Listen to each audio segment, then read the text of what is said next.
that'd somebody be fine. speak tonight? Or Right there. That's good. Go ahead.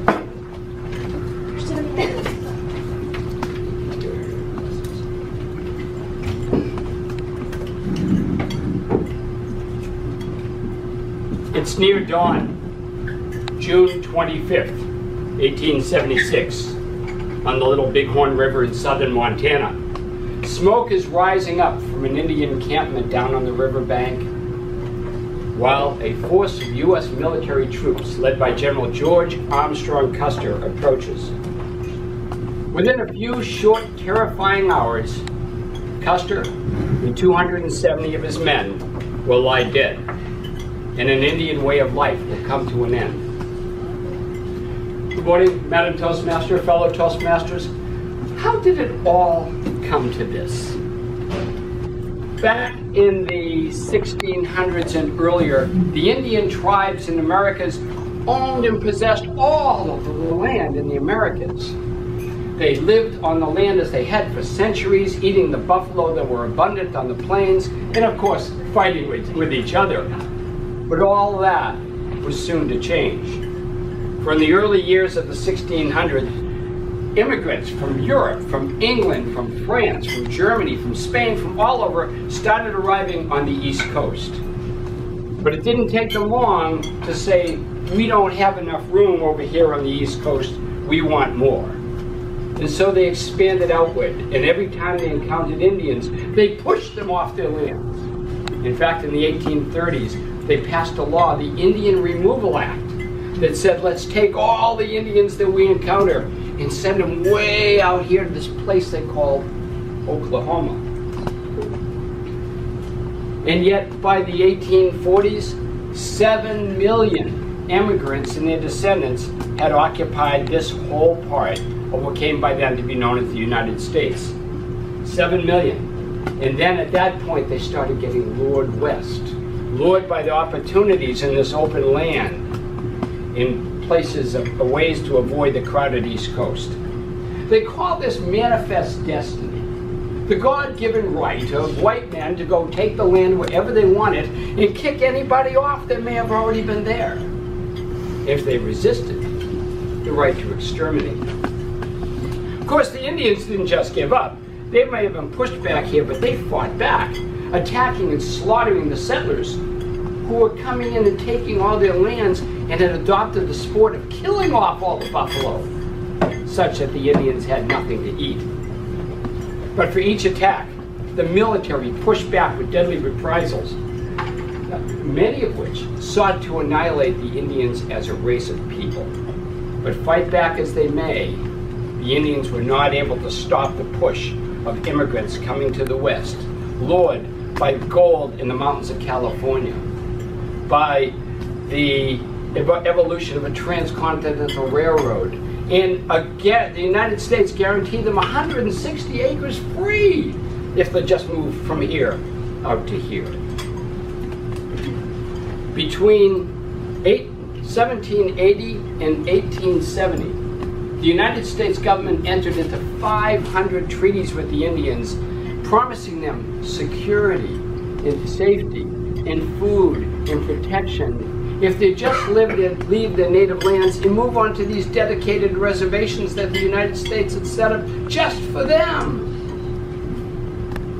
Lands that nobody else wanted, of course. The United States broke every one of those treaties, by the way. As soon as the settlers wanted these lands too, they kicked them off. By the 1870s, the Indians were starving. They'd been deprived of their food, deprived of their lands, and now deprived of the reservations that had been promised to them. At that point in time, two Indian chiefs stepped forward. One, Sitting Bull, leader of the Sioux tribe. The other, Crazy Horse, leader of the Cheyenne. And at that point, they started leading the warriors and their families off of the reservations, back down into the other areas, and attacking the settlers. And so it came to pass that in June 1876, on the Little Bighorn River in southern Montana, the military learned that there was an Indian encampment down here somewhere in the river. And they determined that they were going to get rid of it. Generals John Gibbon of Montana, Alfred Terry of the Dakotas, and George Crooks of Wyoming had evolved a plan where they were going to get up and somehow surround all the Indians here and either push them back to the reservation or exterminate them. And so the plan came to be. Here was Crooks coming up from Wyoming. This is where the Bighorn was going to be, and this is where Gibbon came in, and Gibbon came in and Terry joined him. They met up on the Yellowstone River. This is the Yellowstone River here, and this is the Bighorn down here. They met up there, but this was the 1870s. It's before cell phones. There was no satellite imagery of what was going on. No reconnaissance planes or drones flying over to tell them what was really going on. All they could know is that which they could see. And all they understood from scouts was that down here in the Little Bighorn, there was something like 200 Indians and a few warriors, mostly women and children, the type of thing they normally encountered and destroyed. What they could not know was that this encampment actually held 6,000 Indians and a huge force of warriors. What they could not know was that the warriors in the encampment were celebrating a huge victory just days earlier against General Crook's armies from Wyoming. General Crook's armies from Wyoming were not going to come to the party anymore and support Terry and Gibbon, but they didn't know.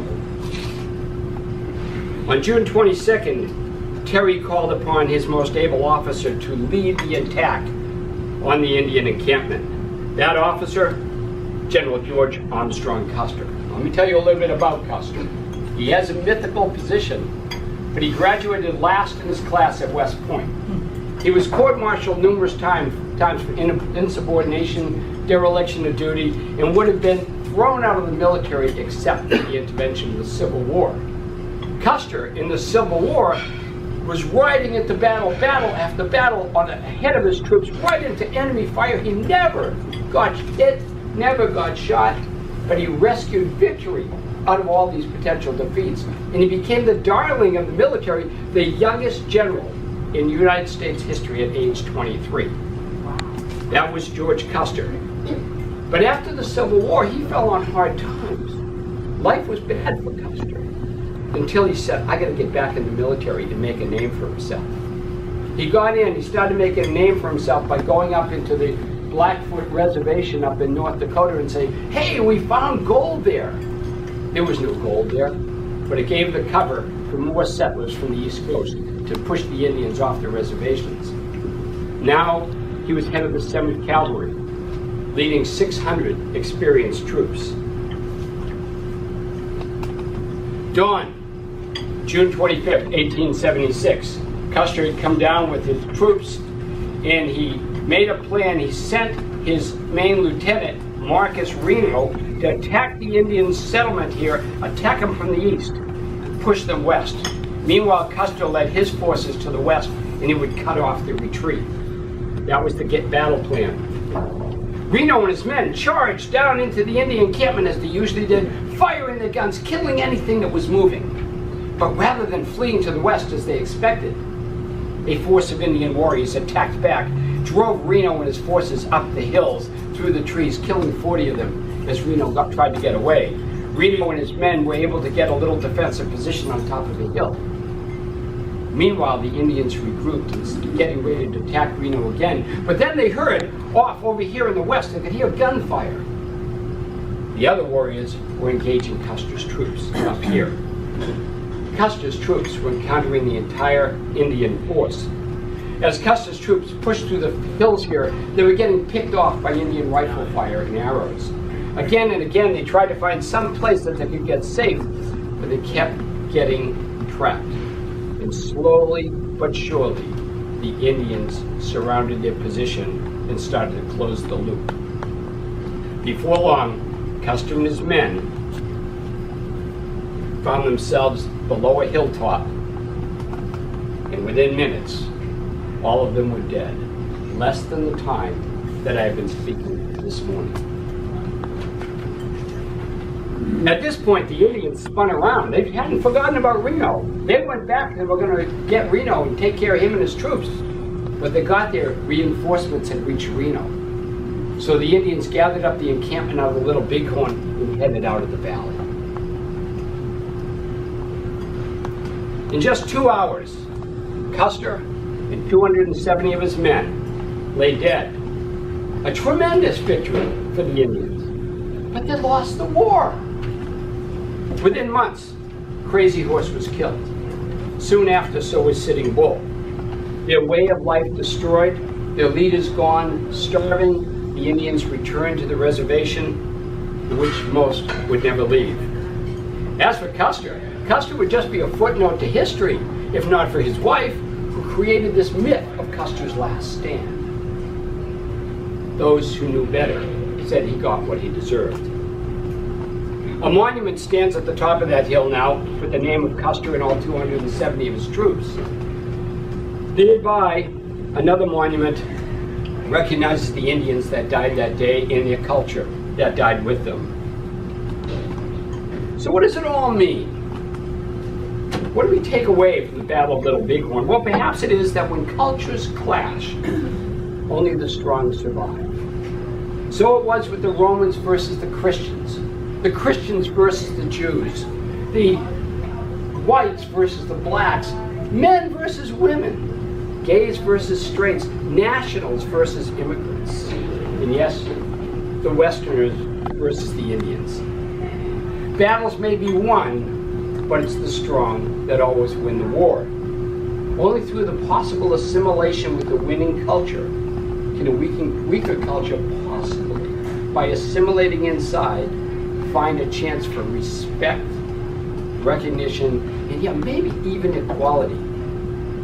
But for the American Indians, that dream remains to be fulfilled. Madam Toastmaster.